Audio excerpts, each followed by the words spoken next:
Namaste. Okay, today I am going to discuss about cash book. Numerical part मैले discussion गर्छु। यो भन्दा अघिल्लो मेरो विभिन्न चाहिँ भिडियोहरुमा मैले क्याश बुक त्यसको कन्सेप्टहरु र विभिन्न टाइप्स अफ क्याश बुक मैले डिस्कसन गरेको छु, theoretical aspect. But today I am going to discuss about the numerical part, that is double column cash book. The following transactions are given. These transactions are given of different institutions. And this question is related to double column cash book with cash and bank column. र हामीले यो भन्दा अघिल्लो भिडियोमा चाहिँ there are different types, single column, double column and triple column cash book discussion गरिसकेका छु। र त्यही विभिन्न चाहिँ त्यो टाइपको न्यूमेरिकल पार्ट हामीले कसरी डिस्कसन गर्ने र कसरी विभिन्न न्यूमेरिकल प्रब्लमहरुलाई सोलुसन गर्ने भन्ने कुरोमा चाहिँ आज डिस्कसन गर्न गइरहेको छु। सो डबल कोलम पनि cash book with cash and bank column, cash book with cash and discount column and cash book with bank and discount column हामीले डिस्कसन गरिसकेका छौं theoretical part. But this is related to cash book with cash and bank column and this is the format and there are different two sides. Yeah, it is we call journalized ledger. It is journalized ledger. There are two different sides, debit and credit. And debit basically about two column भन्ने बित्तिकै this is the amount को column दुईटा हो debit मा पनि। Yeah, this cash is rupees हो यो पनि and bank is also in the context of rupees amount हो। This is rupees and this is rupees amount. So यो दुईटा यसको मिनिङ के हो भने एउटै फर्मेट भित्र this is one single format and there are two accounts. एउटा क्याश को अकाउन्ट छ, अर्को बैंक अकाउन्ट छ। डेबिटमा पनि क्याश बैंक, क्रेडिटमा पनि cash bank. The different thing is that cash account र क्याश बुकमा एउटा डिफरेन्स छ। यहाँनेर चाहिँ क्याश बुकमा एलएफ हुन्छ भने अनि क्याश अकाउन्टमा जेएफ हुन्छ, journal folio and ledger folio, because this is journalised ledger. Book means journal and all the features are related to account ledger. त्यसैले ledger जस्तै हो। अब on the basis of these different transactions we can solve. The first one is on January 1st opening balance of cash 50,000 and bank balance is 75,000. We know this balance last month closing balance is the opening balance of this month. र हामीले this is the debit balance. Always debit balance cash को हुन्छ, bank को credit पनि हुन सक्छ। Sometimes we may take loan from bank.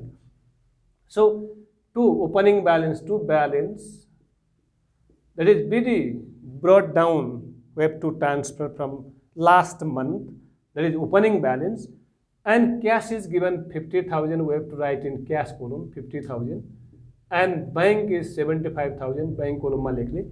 Same जे amount जसरी भनेको छ that you have to write. And next one is purchase goods rupees 15,000 and partially pay down cash 8,000 and remaining through check भनिदिया छ।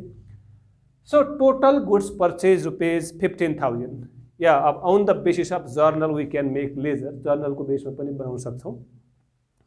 र अर्को चाहिँ we have a rule, already previous भिडियोमा चाहिँ क्याश बुक को रुल छ, that is all the receipt and incomes are debited and paid and expenses are credit. हामी credit मा लेख्छौं। If we purchase anything, that is our payment, expense हो र expenses and payment are credited. And simply we can say which को journal entry पनि बनाउँछौं, purchase account debit, cash goes out, cash account and remaining through check भनेको छ। We know check is concerned to bank. र यसैलाई अब amount is given total purchase 15,000, यो out of 15,000 paid on cash 8,000 and the remaining amount is 7,000, that is paid through check because debit must be equal to credit. Yeah, on the basis of this journal entry, because cash and bank are credited and we have to write in credit side of this cash and bank column. किनकि डेबिटमा छ debit साइडमा लेख्ने, क्रेडिटमा छ क्रेडिटमा लेख्ने र यो दुईटै क्रेडिटमा छ भने we have to write on credit side because cash and bank is credit. अब यहाँनिर date is important one, that is January 5, January 5th by the corresponding of these two is purchase purchase account, and the cash को amount cash column मा लेख्ने, cash is 8,000 and check payment through check is 7,000. यो दुईटै जोड्दाखेरि 8,000 हुनु पर्यो. Yeah, we know that credit transactions or credit activities are not recorded in cash book. If sometimes we may purchase goods, assets, any properties on credit, such activities, such transactions are not recorded in purchase book. For example, यहाँनिर हाम्रो suppose purchase goods हामीले गऱ्यौँ र क्रेडिटमा पनि भयो भने यो credit transaction जति अमाउन्ट भए पनि त्यो क्यास बुकमा रेकर्ड हुँदैन, बिकज क्यास बुकले के मात्रै रेकर्ड गर्छ, only cash transactions or activities मात्रै रेकर्ड गर्छ, क्रेडिट रेकर्ड गर्दैन. Similarly next one is that is date 8. Sold goods rupees 25,000. Yes, sales is the income, major income. Sold goods rupees 25,000 and received on cash 10,000 through check 10,000 and balance on credit. Yeah, if we sell goods, similarly, हामीले total goods sold गर्यो 25,000. Out of 25, cash आयो 10, check receive गर्यो 10 र बाँकी पैसा आएन भने हो. यदि बाँकी पैसा आएन भने the entry of this one, journal entry यसको के हुन्छ? Cash account debit, cash आयो, what comes in debit. Check is also received, it is concerned to bank, bank account debit. If I sell goods on credit, they are debtors. We will get after sometimes debtors. नाम छैन भने debtors है लेख्छौँ, debtors account debit. Yeah, to sales account. Now the very important thing is that amount we have to consider. And total goods sold, that is 25,000, this much amount. Right, yes, हाम्रो cash received about 10,000 and received through check, that is 10,000 cash bank check पनि आयो. र balance on credit means we have to balance. Credit मा 25 भयो, debit मा 20, balance भनेको 5,000 भयो, because double entry system मा debit must be equal to credit. यो भन्दा previous मेरो भिडियोमा चाहिँ मैले विभिन्न यसका accounting का स्टेप्सहरू, जर्नल इन्ट्री, लेजर सबै कुरो मैले लेखिसकेको छु, डिस्कसन गरिसकेको छु. सो मेरो प्रिभियस भिडियो हेरिदिनु होला र मेरो विभिन्न भिडियो चाहिँ मेरो युट्युब च्यानल विभिन्न students and related concern stakeholders like subscribe गरिदिनु होला र अन्त्यसम्म हेरिदिनु होला र त्यो चाहिँ भिडियोमा त्यो बेल आइकन पनि क्लिक गरिदिनु होला, किनकि मैले अपलोड गर्ने बित्तिकै स्टुडेन्ट्सको अथवा विभिन्न भाइ बहिनीहरूको त्यो युट्युबको नोटिफिकेसन आउँछ, सजिलो पनि हुन्छ.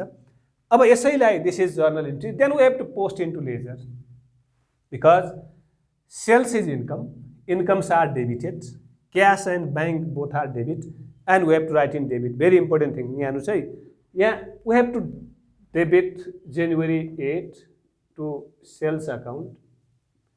किन सेल्स अकाउन्ट भयो भने सेल्स इज क्रेडिट, करस्पोन्डिङ हामीले पोस्टिङ गर्ने हो, बिकज ब्याङ्क क्यास दुइटै डेबिट छ र त्यसको करस्पोन्डिङ हामीले यता पोस्टिङ गर्ने.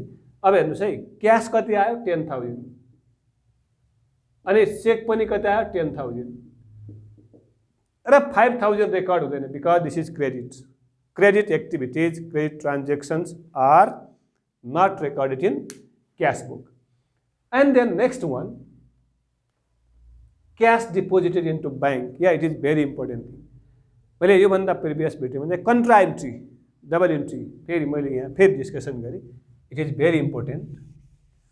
या if we take cash or deposited cash into bank, यहाँ के भनिदियो भने cash deposited into bank, if we deposited into bank rupees 10,000. या if we deposited cash into bank, debit the receiver, bank account debit to cash account. So this is the entry. Now listen, if a single transaction affect both debit and credit as a cash and bank, that is we call contra entry. यहाँ अब cash account debit, bank account credit, bank debit, cash credit भयो भने contra entry हुन्छ. र मैले यो भन्दा अघिल्लो भिडियोमा चाहिँ डिस्कसन गरिसकेका छु, भाइ बहिनीहरूले चाहिँ अघिल्लो भिडियो हेर्नु होला. एउटै ट्रान्जेक्सनमा बैंक डेबिट क्यास क्रेडिट छ भने त्यहाँ हेर्नुहोस् दुईटा लेजर छ, एउटा बैंकको लेजर छ, एउटा क्यासको लेजर छ। बैंक डेबिट भएको छ, क्यास क्रेडिट भएको छ भने यो एउटै ट्रान्जेक्सन डेबिटमा पनि आउँछ, क्रेडिटमा पनि आउँछ। डबल इफेक्ट भयो भने, टु फोल्ड इफेक्ट भयो भने, डेबिट र credit as a bank and cash आयो भने त्यसलाई हामी कन्ट्रा एन्ट्री भन्छौँ है। अब यसलाई कसरी पोस्टिङ गर्ने? बैंक इज डेबिट, सो अब 12 यहाँ लेख्ने, डेट 12, बैंक डेबिटमा छ, डेबिटमै लेख्ने। The corresponding of this one, यसको करस्पोन्डिङ के छ हाम्रो? क्यास छ, टु क्यास एकाउन्ट लेख्ने, cash account, yeah it is denoted by C because contra entry. Cash लेख्यौँ तर बैंक हो ठ्याक्क रिभर्स हुन्छ, यता कुन कोलममा लेख्ने हामीले? बैंक कोलममा लेख्ने, द्याट इज 10,000। सुन्नुहोस् है, सिमिलरली अब यस्तै हाम्रो के छ त? क्यास क्रेडिटमा छ, क्रेडिटमा लेख्ने, अन्त सेम डेट, यो डेट सेम 12 मै लेख्ने, बाई ठ्याक्कै उल्टो अब बाई बैंक अकाउन्ट। र बैंक अकाउन्ट यो पनि कन्ट्रा एन्ट्री हो। बैंक भयो भने क्यासमा लेख्ने, द्याट इज 10,000। क्यास गयो, यो गयो क्यास, बैंकमा डिपोजिट भयो, आउने कुरो डेबिट, जाने कुरो क्रेडिट, चाहे त्यो बैंकमा होस् क्यासमा होस् रुल सबै एउटै हुन्छ। आउने डेबिट गर्ने, जाने सबै के गर्ने? हामीले क्रेडिट गर्ने। So this is contra entry and very important one. हामीले इक्जाममा you will get 1 question for 5 marks, 11 को स्टुडेन्ट्स एन्ड BBS लेभलका स्टुडेन्टहरूले you will get in the exam. त्यसैले it is very important contra entry.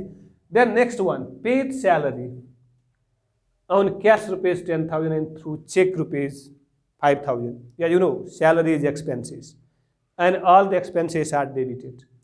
र उसरी हामीले रुल पनि पढेका छौँ, expenses are credited in this cash book. यसको जर्नल बनाएर हामीले लेजर बनाउँदाखेरि कुनै स्यालेरी अकाउन्ट डेबिट कसरी डेबिट भयो भने, एउटा हामीले क्यास पेमेन्ट गऱ्यौँ, क्यास एकाउन्ट, अनि चेकबाट पनि दियौँ, cheque is concern to bank, bank account. कति कति अमाउन्ट पे गर्यो भने 10,000 क्यास पे गऱ्यौँ र 5,000 चेक थ्रु पेमेन्ट गऱ्यौँ र टोटल जोड्दाखेरि हाम्रो कति भयो? 15,000 भयो। Now the total salary is 15,000 र this 15,000 is paid on cash and through cheque. र स्यालेरी दुइटै क्यास र बैंक क्रेडिटमा छ, क्रेडिटमै लेख्ने, द्याट इज डेट 15 मा लेख्ने, बाई स्यालेरी। र salary is expenses, purchase is expenses and expenses are credited. अनि रुपिस दुइटै छ, बैंकमा पनि छ, क्यासमा पनि छ। क्यास इज 10 एन्ड बैंक 5,000 र डेबिटमा क्रेडिटमै दुइटै छ, क्यास एन्ड बैंक। यसलाई कन्ट्रा एन्ट्री भनिँदैन। One very important thing is that only contra entry is that when the debit and credit cash and bank हुन्छ, डेबिटमा र क्रेडिटमा, त्यस्तो ट्रान्जेक्सन, त्यस्तो एक्टिभिटिजलाई मात्रै कन्ट्रा एन्ट्री भन्छौँ। क्यास बैंक डेबिट र क्यास बैंक क्रेडिट मात्रै भयो भने त्यो कन्ट्रा एन्ट्री हुँदैन। So next one that is also important, yeah cash withdrawn from bank. अब हामीले डिपोजिट गऱ्यौँ, बैंकबाट झिक्नु पनि पर्ने हुन्छ। Cash withdrawn from bank, rupees 5,000 for office use and rupees 2,000 for personal use. Yeah, if we take cash, assets, any goods for private use, personal use, that is related to drawing. त्यो drawing हुन्छ। र यसको entry चाहिँ के हुन्छ भने, if we cash office युजको लागि आयो भने cash account debit, if for personal use भयो भने drawing, it is not contra entry, drawing account debit, and then this given by taken from bank account. Yeah, this is the entry. यही इन्ट्रीलाई अब सुन्नुहोस् है, यही इन्ट्रीलाई हामीले अमाउन्ट कसरी राख्ने? या गिभन कति अफिस युजको लागि 5,000 क्यास आयो, पर्सनल युजको लागि 2,000 र टोटल हाम्रो बैंकबाट कति झिक्यौँ हामीले? 7,000। Yeah this 7,000 is not total contra entry. Only contra entry हुनुको लागि क्यास र बैंक हुनु पर्यो। 5,000 मात्रै हाम्रो कन्ट्रा एन्ट्री हो, 2,000 कन्ट्रा एन्ट्री होइन। यसैलाई हामीले पोस्टिङ गर्ने हो। पोस्टिङ गर्दाखेरि क्यास डेबिट छ, बैंक क्रेडिट छ, ड्रइङ डेबिट छ। र अब हेर्ने, क्यास डेबिटमा छ भने we have to write in debit side, cash withdrawn from bank, date कुन डेटमा हो? 20 चाहिँ हो। क्यास डेबिटमा छ, डेबिटमा लेख्ने, तर टु बैंक भनेर लेख्ने, corresponding bank account contra entry denoted by say bank भयो भने क्यासको लेजर बनाइरहेको हो, क्यास डेबिटमा कति थाउजन्ड मात्रै 5000 मात्रै, ड्रइङ कन्ट्रा एन्ट्री होइन। सिमिलरली त्यहाँ हाम्रो के पनि भएको छ भने on the same date 20 by bank credit छ, बैंकमा लेख्ने, करस्पोन्डिङ दुईटै छ, by cash account, cash account चाहिँ कन्ट्रा एन्ट्री भयो, त्यही on the same date by drawing account. That is अब कुन कोलममा लेख्ने, क्यासको बैंक उता ठ्याक्कै बैंक क्रेडिट हो, क्यास 5000 कन्ट्रा एन्ट्री र ड्रइङ 2000, क्यास 5000 ड्रइङ 2000। अब हामीले के बुझ्नु पर्यो भने कन्ट्रा एन्ट्री भनेको ओन्ली अमाउन्ट, क्यास र बैंक डेबिट र क्रेडिट भयो भने मात्रै त्यसलाई कन्ट्रा एन्ट्री भन्छ, डेबिट क्रेडिट भएन, डेबिट डेबिटमा मात्रै, क्रेडिट क्रेडिटमा मात्रै भयो भने कन्ट्रा एन्ट्री भनिँदैन। The last one, that is rent received rupees 5000 on cash and rupees 5000 through cheque. Yes, अब rent received are the incomes, र इन्कम भन्ने बित्तिकै हाम्रो त्यहाँ क्यास बुकको डेबिटमा हामी लेख्छौँ, र यसको इन्ट्री चाहिँ के हुन्छ भने क्यास एकाउन्ट डेबिट। प्रत्येक स्टुडेन्टको लागि बेस भनेको जर्नल इन्ट्री हो, very important thing, journal we have to understand, try to understand rule, because there are different rules, personal, real and nominal अकाउन्टका रुलहरू छन्, त्यही रुलको बेसिसमा हामी बनाउने हो। क्यास एकाउन्ट डेबिट, चेक पनि रिसिभ भयो भने bank account debit, and to rent के थ्रु रिसिभ भयो, रेन्ट थ्रु रिसिभ भयो, रेन्ट इज द इन्कम हो।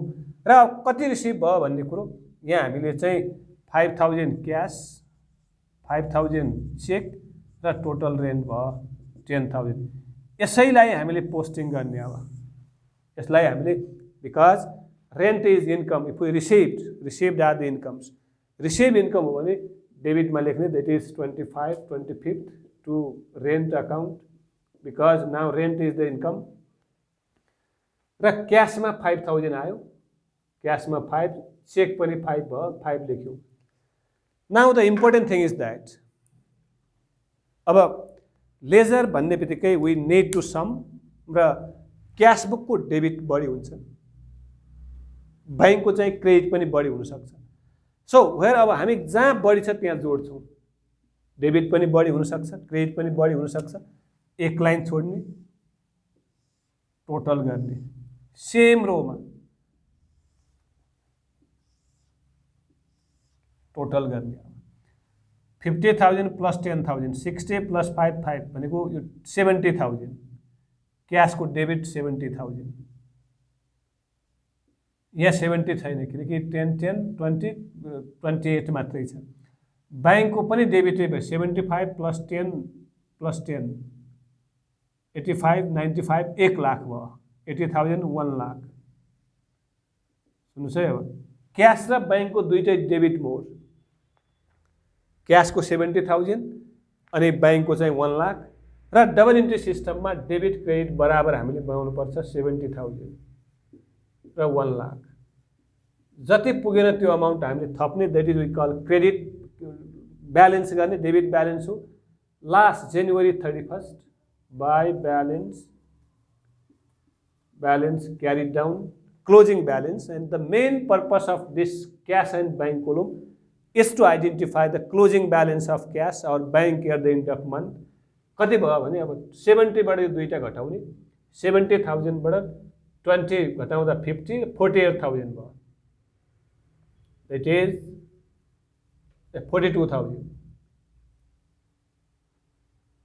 10, 60, 10, 50, 8 घटा 42,000, क्याश को balance 42,000, that means at the end of January को एंड में हाम्रो क्याश को बैलेंस कति छ, 42,000 इन आवर हैंड। र हामीले यसलाई चाहिँ प्रपरली अब कति क्याश छ र कहाँ युटिलाइज गर्नुपर्छ भन्ने कुरो यसबाट थाहा भयो। अनि यहाँ चाहिँ हाम्रो कति भयो भने 7,000 प्लस 10,000 प्लस 2,000 भनेको 10, 17, 19,000, 1 लाखबाट 19,000 घटायो भने 81,000 भयो। Bank balance 81,000 and cash balance is rupees 42,000। यसलाई अर्को महिना ट्रान्सफर गरे पनि हुन्छ, नगरे पनि लेजर यसमा खासै फेब्रुअरी 2 ट्रान्सफर गरिदेऊ, February 2 month, February 1 to balance brought down opening balance, that is cash को 42 and bank को 81. यसरी हामीले क्याश को लेजर बनाउँछौं. कम्प्लिट भयो. र always keep in your mind cash को debit balance is more because without cash we can't spend. हामी खर्च गर्न सक्दैनौं. क्याश को सधैँ के हुन्छ डेबिट बैलेंस या बैंक को चाहिँ क्रेडिट बैलेंस पनि हुन सक्छ because bank provide loan to different institutions or individual. अहिले चाहिँ हामीले हेर्दाखेरि के भयो भने क्याश को पनि डेबिट मोड, बैंक को पनि डेबिट मोड र at the end of January हामीसँग क्याश चाहिँ 42,000 छ र बैंकमा हाम्रो ब्यालेन्स चाहिँ 81,000 छ भन्ने कुरा हामीले बुझ्नु पर्यो.